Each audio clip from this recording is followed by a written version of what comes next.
sure most of you have. In fact, I'm sure most humans have pondered this particular subject since we've existed as humans. That would be the cosmos. Now, unfortunately for humans, we've yet to make any kind of technology that would help us traverse our solar system, and definitely not our galaxy, and most definitely not our universe. However, that's never stopped us from pondering and imagining and wondering about what's out there. Now, we have come up with some technology that has clued us into some aspects of our own solar system and a few aspects outside of it. So today, we're going to bring it home to our solar system and discuss the big, beautiful planet called Jupiter. We're going to go over Jupiter itself, generally Jupiter's moons, and specifically Jupiter's 4 largest moons. And then we can prove that Jupiter has been worth all the wonderment that it has provided humans since we've existed. So first, let's discuss some general facts about Jupiter. Jupiter is the largest planet in our solar system, and it is the 5th planet from the sun. Jupiter was named after the king of the Roman gods, and it has an average temperature of about negative 162 degrees Fahrenheit. Humans and most other life on Earth could not exist at such temperatures. Additionally, Jupiter has an average day of about 10 Earth hours and an average year of about 4,333 Earth years. Short days, extremely long years. Additionally, Jupiter's atmosphere is composed of about 90% hydrogen, 10% helium, and less than 1% other gases. Jupiter is so large that it could actually fit 2.5 times all of the planets in our solar system combined inside of it, over 2.5 times. So that just shows you how much bigger it is than even the other giant gas planets in our outer planetary system. Jupiter also has a great red spot on it that can actually, it's a storm, and it can actually fit more than one Earth inside of it. So not 2, but more than 1. And it is a storm that's actually been raging on Jupiter's surface, its atmosphere, for over a century as far as we're aware. So that's amazing in and of itself. Moving on, we're going to generally talk about Jupiter's moons. So Jupiter actually has 79 known moons, and its 4 largest moons are actually the 1st, 3rd, 4th, and 6th largest satellites in our solar system. Some of the moons humans think might be able to house life on them, so that's pretty important. The 4 largest moons of Jupiter were discovered by Galileo and independently by scientists called Simon Martis.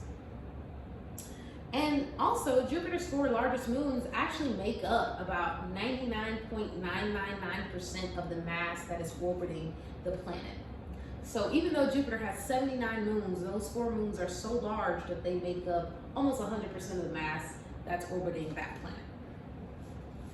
Moving on, we're going to discuss Jupiter's 4 largest moons specifically.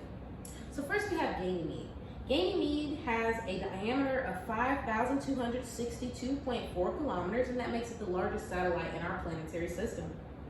It's actually larger than Mercury. Even though it does have more ice on its surface than Mercury, it's still larger.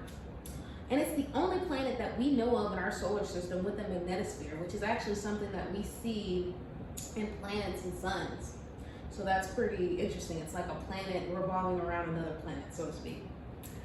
And it's the 3rd closest planet to Jupiter. Moving on, we have Io. Io is named after Hera, which was Zeus's lover. And it is 3,342 kilometers in diameter, and that makes it the 4th largest satellite in our solar system. Io actually has 400 active volcanoes, and it is the most geologically active thing in our solar system.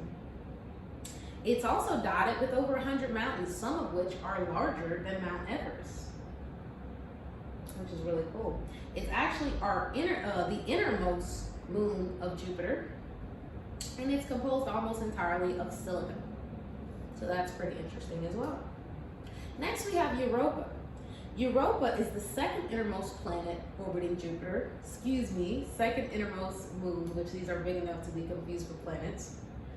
But it's actually named for the mythical Phoenician noblewoman who was courted by Zeus and became Queen of Crete. At 3,121.6 kilometers in diameter, it is the smallest of these four large moons and the sixth largest moon in our planetary system. It's actually a little bit smaller than our own Earth moon. Moving on, we have Callisto. Callisto is the fourth and furthest of the large four moons from Jupiter. It is 4,820.6 kilometers in diameter, and it is the third largest moon in our planetary system. Callisto actually has a thin atmosphere composed of CO2 and what we think is probably molecular oxygen. And that actually makes it the most likely place for us to live, or to even just have a hub to explore the outer planets in our solar system, beyond our own planet, our moon, and Mars. So that's really interesting and noteworthy.